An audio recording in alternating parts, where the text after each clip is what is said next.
Salut à tous et bienvenue sur le travail de l'ombre. Après ce Toulouse OM, j'aurais pu vous parler de nos deux milieux récupérateurs et notamment de Luis Gustavo que j'ai trouvé émoussé physiquement, beaucoup moins juste techniquement. Il a perdu beaucoup de ballons, notamment sur les premières relances, inhabituelles de sa part. Ou j'aurais pu vous parler d'Il Phénoméno Mandanda qui nous maintient en vie tout au long du match grâce à des parades décisives. Encore une victoire où il a une part importante sur ce match.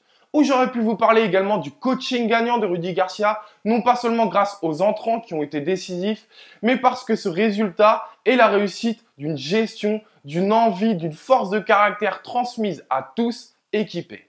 Mais j'ai choisi justement de m'attarder sur le coaching de Rudy Garcia et notamment sur le 11 de départ qui l'aligne, où pour moi, il effectue une erreur.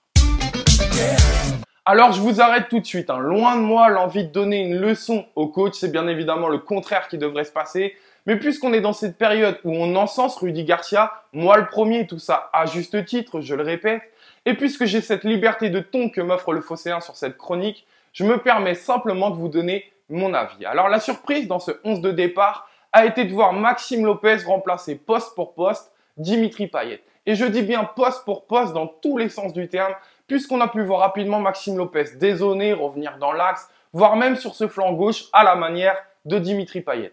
Et si vous suivez mes vidéos depuis le début de la saison, vous connaissez maintenant les avantages à ces déplacements. Le fait qu'il dézone permet d'amener un surnombre dans une zone dite du terrain et de pouvoir combiner beaucoup plus facilement. On va avoir un joueur souvent libre de tout marquage, puisque son défenseur ne va pas oser quitter son poste et le suivre dans toutes les zones du terrain. Et puis, on va avoir l'espace laissé pour son latéral qui va pouvoir se projeter offensivement. Ok, c'est donc intéressant offensivement. Mais lorsqu'on associe Maxime Lopez et Bouna Sarr qui aiment attaquer et beaucoup moins défendre en phase défensive, on va se retrouver beaucoup plus facilement en danger. Et je vais tâcher de vous montrer tout ça avec ces images. Lopez ici se retrouve donc au cœur du jeu et essaie de déséquilibrer les Toulousains en combinant avec ses partenaires. On peut voir également que Bouna Sarr essaie de se faire oublier sur son côté pour profiter de l'espace laissé par Lopez et d'apporter offensivement.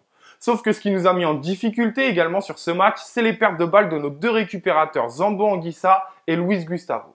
Ici, c'est le Camerounais qui va rater sa passe et tout de suite, notre adversaire va donc profiter de ce déséquilibre pour vite se projeter.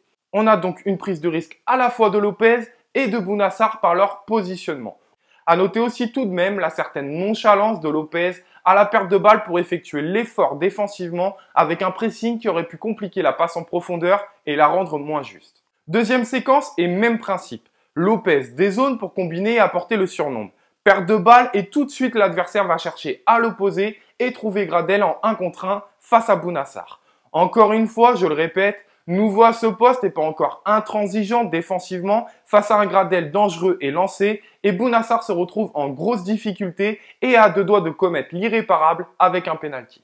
Enfin, troisième et dernière séquence avec encore une fois au départ le même principe. Un Maxime Lopez qui a dézonné côté gauche, une perte de balle et tout de suite un adversaire qui se projette vite en basculant à l'opposé. Bouna Sarr se retrouve une nouvelle fois en 1 contre 1, presque en 1 contre 2 même, avec Zambo Anguissa et Germain qui vont faire l'effort pour tenter de compenser l'absence de Lopez. À noter que dans cette situation, Sarr est obligé de prendre du recul par rapport à son adversaire, de se tenir un peu loin et de ne pas le presser parce qu'il doit aussi anticiper la montée du latéral qui va dédoubler Gradel. Un espace qui va permettre à Gradel de parfaitement analyser la situation et d'effectuer cette passe sur Imbula qui arrive lancée et va aboutir à cette action dangereuse. Et là encore, petit retour en arrière pour voir que Lopez ralentit sa course de repli, voyant que Zambo Anguissa vient le compenser. Mais là où il fait une erreur, c'est qu'il doit alors à son tour compenser le Camerounais et défendre sur Imbula.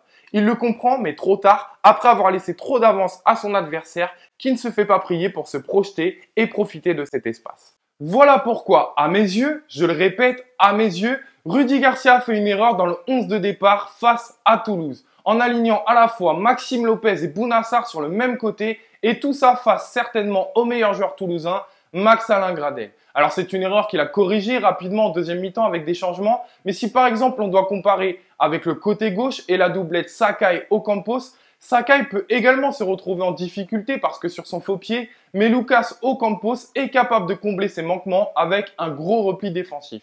Sur ce côté droit, ni l'un ni l'autre était à l'aise pour défendre. Voilà, je vous dis à très vite pour une prochaine analyse sur le Phocéen et allez l'OM.